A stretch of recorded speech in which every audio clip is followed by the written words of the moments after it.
Boa tarde. Hoje vamos apresentar o 16º vídeo referente à apresentação Contatos e Mestiçagens Culturais, parte 1, dos primórdios da civilização, as grandes navegações europeias e chinesas do século XV e XVI.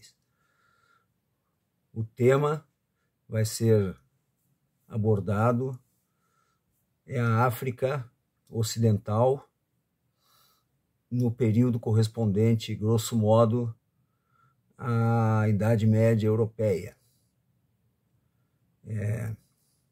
Período em que nesta região ocorreu o desenvolvimento dos primeiros estados, que são estados que se localizavam na região das savanas, ou seja, ao sul do deserto do Saara, confluindo com o Sahel, que é a faixa intermediária entre a savana e o deserto. Foram 3 grandes estados que se sucederam ao longo deste período. Iniciando são chamados de impérios, na verdade são estados com características próprias: Gana, depois o Mali ou Mandinga e depois Songhai. Todos na região que hoje abarca, como eu disse, essa parte intermediária, que vai do Oceano Atlântico, ali onde tem a costa hoje da Mauritânia, do Senegal até a Guiné-Conakry, que foi a antiga colônia Guiné Francesa, adentrando pela própria Mauritânia, pelo Mali, pelo Níger, países atuais, e principalmente a bacia superior e média do rio Níger, que é um rio que nasce nessa região das savanas e corre primeiro em direção ao norte e depois norte-nordeste, depois gira em direção ao sudeste e vai desembocar no país que hoje é a Nigéria. Bem, antes de iniciar propriamente esse tema, é interessante abordar qual é a situação da África, dessa parte setentrional da África e da África como um todo, no que diz respeito às populações e às grandes línguas que existem nessa região. Bem, o continente africano pode ser visto neste mapa aqui. Ele é uma região relativamente homogênea em termos de grandes famílias linguísticas. Toda a parte norte do Atlântico até o Mar Vermelho e a costa nordeste do Índico é o território da família linguística afroasiática, onde estão as línguas semitas, como hoje o árabe, e estão as línguas que eram consideradas camíticas e que tem a subfamília das línguas berberes, o amárico, que é falado na Etiópia, o copta, que era falado no Egito. Um pouco abaixo, no Vale Médio e Superior do Nilo, se concentram os idiomas da família nilo-saariana, com mais um pequeno pedaço mais a oeste. E toda a parte da África Ocidental, já habitada principalmente por populações negras, estão distribuídas as línguas da grande família nígero-congolesa, que inclui as subfamílias, mais aqui na África Ocidental, seria o que é considerado Sudão. Sudão é um termo árabe, que se refere a negros, aos negros. E mais ao sul, a grande família das línguas banto, que depois vai se estender, ocupando o território dos idiomas Khoisan, que era dos povos de coletores, caçadores, os Bosquímanos, os Hottentote, os Kungsan, e vão chegar até a África do Sul, com os Zulus, os Xhosa. Então esse é o contexto. E essa região da África, ela tem uma franja marítima, onde tem o Mediterrâneo e o Atlântico, logo abaixo uma extensa área de deserto com oásis, que ela é interrompida aqui no sentido sul-norte pelo Vale do Nilo, que é cercado também pelo deserto, e em direção ao sul, o deserto vai se tornando menos árido, chega à região do Sahel, que a gente pode ver aqui nesse outro mapa, depois a savana e depois a floresta. Bem, essa região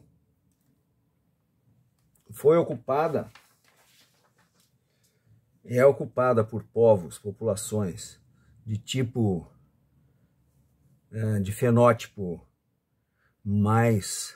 pele mais clara ao norte e pele mais escura a partir das franjas do deserto para o sul. E são populações que nessa região da África Ocidental são todas dessa família de falas nígero-congolesas e que tem grandes traços de cultura em comum. Esta região, ela teve relações de comércio com a região da África mais oriental e com o Mediterrâneo desde períodos muito antigos. O deserto era atravessado através dos oásis em rotas caravaneiras que usavam já os dromedários desde antes de Cristo. E no período romano houve várias incursões, várias rotas de exploração durante o período romano. E ao final, logo ao fim do período romano, aquela região, depois de certas instabilidades, ficou sob o domínio do Império Romano Oriental, bizantino. Estou dizendo a região do Mediterrâneo, e era a região habitada por essas populações berberes. E os berberes se estendiam até a franja do deserto, onde eles conviviam e faziam comércio e se misturavam com as populações negras dessas grandes famílias que se poderiam chamar de sudanesas, que são os Bambara, os Soliquês, são diversos grupos.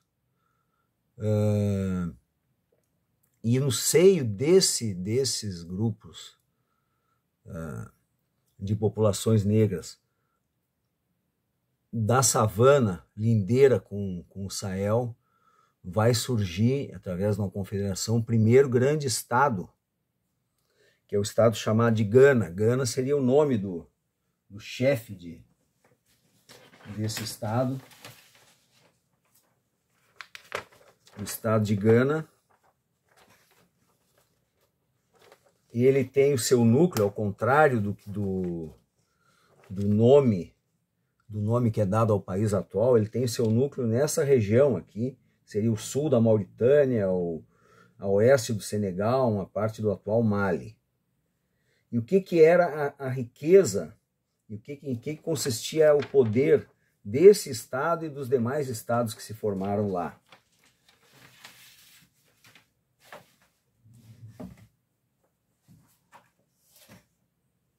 Isso é bem explicado, entre outras obras por esse livro de Antigas Sociedades da África Negra. O que a gente tinha como elementos para se fazer o comércio é esta região aqui da savana, já da savana, e depois a floresta tropical, se vivia de agricultura e alguma criação de gado, e era necessário para isso que houvesse o fornecimento de sal. E o sal vinha de minas no deserto do Saara. Essas minas essas jazidas, vamos dizer assim, elas eram conhecidas e trabalhadas pelas populações berberes. E a grande troca que havia era do ouro, das minas de ouro que estavam nessa região do Alto Níger, pelo sal. Também se exportava elementos como marfim, que era usado como artigo de luxo, e havia tráfico de pessoas escravizadas também, nas duas direções. Então Gana se forma em meados do primeiro milênio, já mais próximo ao século 7, 8, num momento em que já começava a haver a penetração do Islã, que rapidamente se difundiu da Península Arábica em várias direções e em direção à África do Norte, onde chegou ainda em finais do século VII da era atual, e logo em seguida, a partir de 711, atravessou o Estreito de Gibraltar. Árabes com os berberes que foram subordinados e foram associados, ocuparam a Península Ibérica e se expandiram também em direção ao sul. Quer dizer, na verdade, eles já lá estavam. E grandes pontos que faziam parte dessas rotas caravaneiras, um desses pontos se situava no que hoje é o sul da Mauritânia, que é a cidade de Adagast, que fica nesta região aqui. Até esse ponto chegaram os berberes e começaram a fazer intercâmbio com essas populações. Esse estado de Gana, ele teve um desenvolvimento, o Islã começou a penetrar nessa região e ele se expandiu e teve um bom desenvolvimento ao longo dos 4 séculos, onde a nobreza, a população reinante era fundamentalmente ainda adepta da religiosidade, das crenças locais, um sistema de crenças, vamos dizer, politeístas, né, evidentemente, mas o Islã já penetrava e se formou um estado que iniciou a se expandir a partir de um centro, o centro principal de Gana, Gana antiga, repito, ele não tem nada a ver com o atual estado, país Gana, que fica no Golfo do Benin, ali próximo à Nigéria, ao país Benin. Tinha uma capital que se chamava Cumbi Salé, onde há um grande sítio arqueológico de interesse da Unesco, eu não consegui localizar exatamente. E essa expansão do reino de Gana em todas as direções, ela veio a se chocar com os berberes já islamizados, no momento em que os ganeses, o estado de Gana, se assenhoreou desse lugar, que é Aldagost, que era um grande centro caravaneiro e de fornecimento de sal em troca de ouro. O ouro vinha das minas na região do Níger, região da savana e já da floresta, e o sal do deserto. Porque nesse momento, no início do século XI, ou seja, os anos 1000 da era atual, era cristã, se formou um movimento de berberes já islâmicos e que buscaram regenerar o que eles entendiam que o Islã estava numa situação entendida como já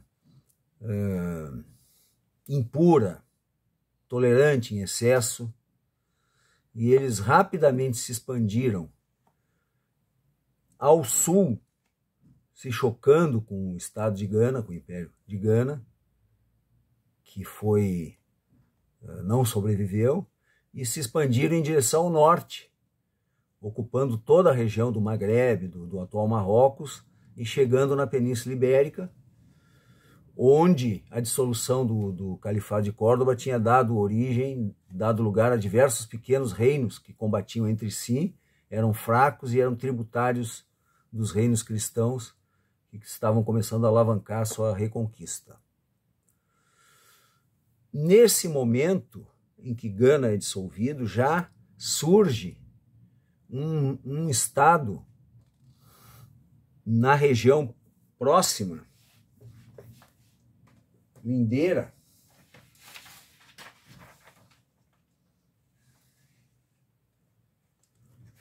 mas ocupando uma área muito maior. Ele se encontra aqui, nessa região aqui, que é o Mali. O Mali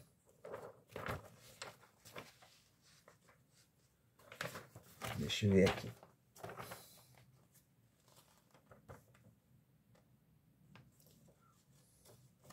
Toda essa região, eu acho que fica melhor de ver.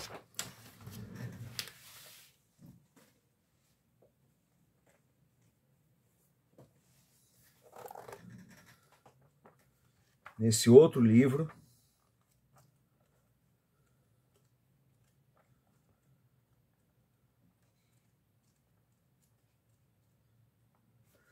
pois bem, aqui a gente tem o estado Mandinga ou Mali, que vai ocupar toda esta região aqui, sucede a Gana, recupera dos almorávidas a região de Aldagosta, se expande rumo ao leste, até chegar próximo do Lago Chad, e esse é um estado já mais, onde o Islã já está mais difundido, já está mais próximo da sua sociedade, embora muitos dos governantes, os Mansa, como eram chamados, fossem, no mínimo, sincréticos. Os se convertidos ao Islã ainda adotavam o sincretismo. E tinha 3 grandes centros, todos no rio Níger: Djenné, Tombouctou e Gao. Esse grande estado ele vai existir do século XI, XII, até finais do século XIV da era atual.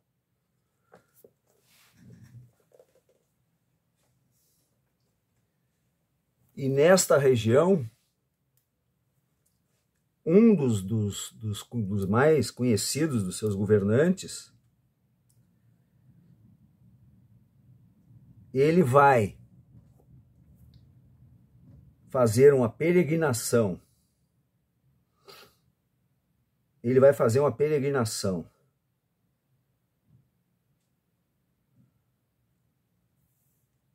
ao Cairo. Ao Cairo, é o Mansa Musa, conhecido. Ele vai fazer uma peregrinação, isso por volta do ano 1350, ele vai fazer uma grande peregrinação em direção ao Cairo, que era a capital do estado, nesse momento, o estado mamelucos, os mamelucos, que é aquela população de origem turca, de antigos escravos, que ocupou o Egito, sucedendo aos Fatímidas e aos Aiúbidas, e deteve a expansão mongol por volta do ano 1260, impediu que o Império Mongol chegasse até a África, e durou o seu domínio na região do Egito até a chegada dos otomanos, já no século XVI. Pois bem, esse governante, ele vai fazer essa peregrinação a Meca com passagem no Cairo, levando uma quantidade imensa de ouro, que é relatada por historiadores da época, inclusive o grande Ibn Khaldun, como tendo gerado uma desvalorização do ouro no mercado. Era um mercado mundial que já havia, né, toda aquela região do Velho Mundo, englobando a África do Norte e essa parte da África Ocidental e o oeste todo da Eurásia. Esse estado, ele investiu bastante construíram lá, ao lado das instalações de palácios e tudo, eles construíram grandes escolas de ensino islâmico que abrigaram grandes bibliotecas, mesquitas, as madrasas, e as mais conhecidas são a de Djenné e de Tombuctu.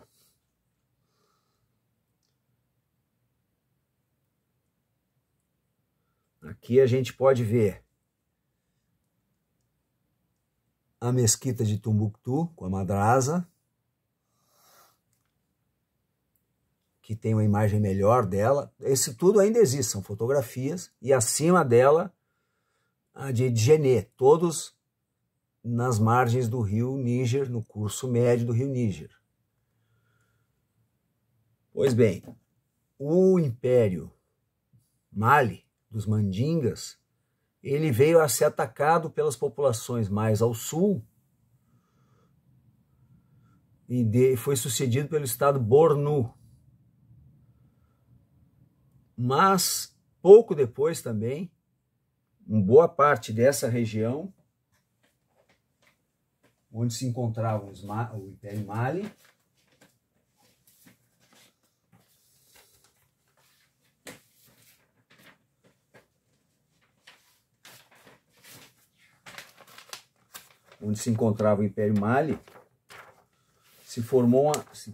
surgiu uma nova formação, que é o Songhai, ocupando mais ou menos a mesma região e também se expandindo em todas as direções.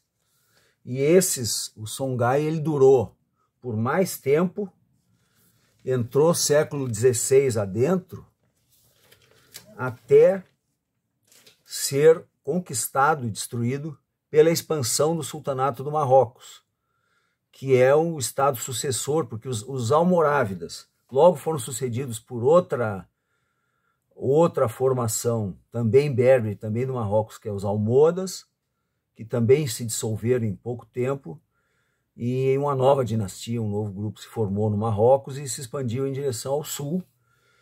Todas essas lutas são para controlar esse comércio, que basicamente sal do deserto em troca do ouro da região da savana, comércio de escravizados nos dois sentidos, e os objetivos eram controlar essas rotas, essas grandes rotas, esses pontos de passagem das rotas. Havia pontos em que se deixava o camelo já no início da savana para passar a adotar os cavalos, e então se desorganizam esses estados, mas começam a surgir outros estados que não vou abordar aqui, e que vão ser fronteiros ou vão já expandindo também o Islã em direção à costa do Golfo do Benin, e outros estados, já como estados de Dahomey, de Benin, numa época um pouco posterior.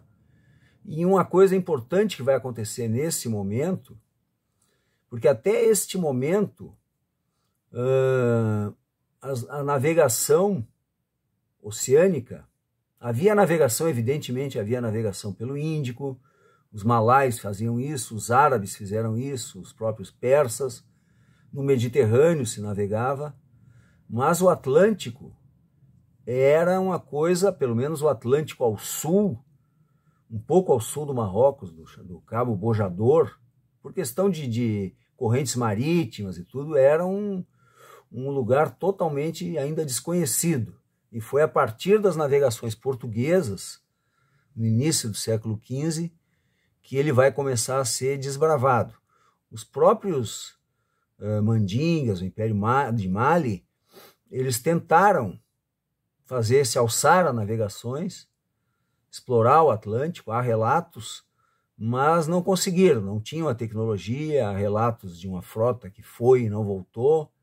Mas no momento que os portugueses chegam, eles vão começar a intervir. Eles continuam, assim como os castilhanos, os espanhóis, em grande rivalidade com os muçulmanos do outro lado do Mediterrâneo, que eram, vamos dizer, os mouros dentro da península, depois com o final da Reconquista no Marrocos, inclusive mais adiante, no ano 1578, o rei de Portugal, lendário, Dom Sebastião, ele vai morrer na Batalha de Alcácer Quibir e vai ser o desaparecido, né, que não vai deixar herdeiro e vai fazer com que Portugal se una à Espanha durante 60 anos, né?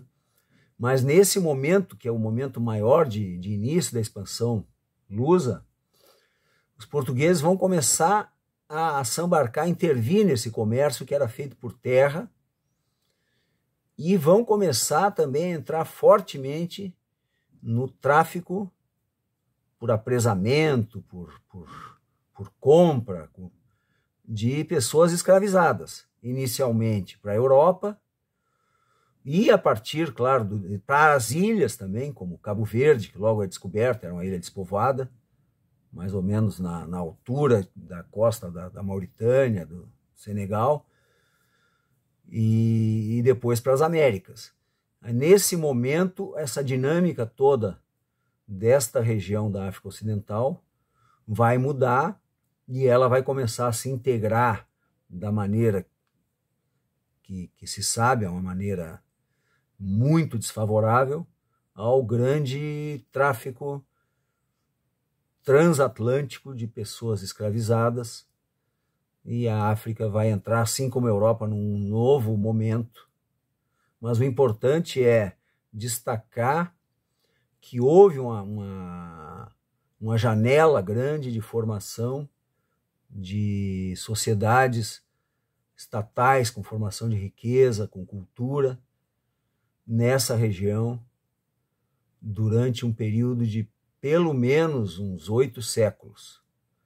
Isso que eu tinha para hoje. Até a próxima. Boa tarde.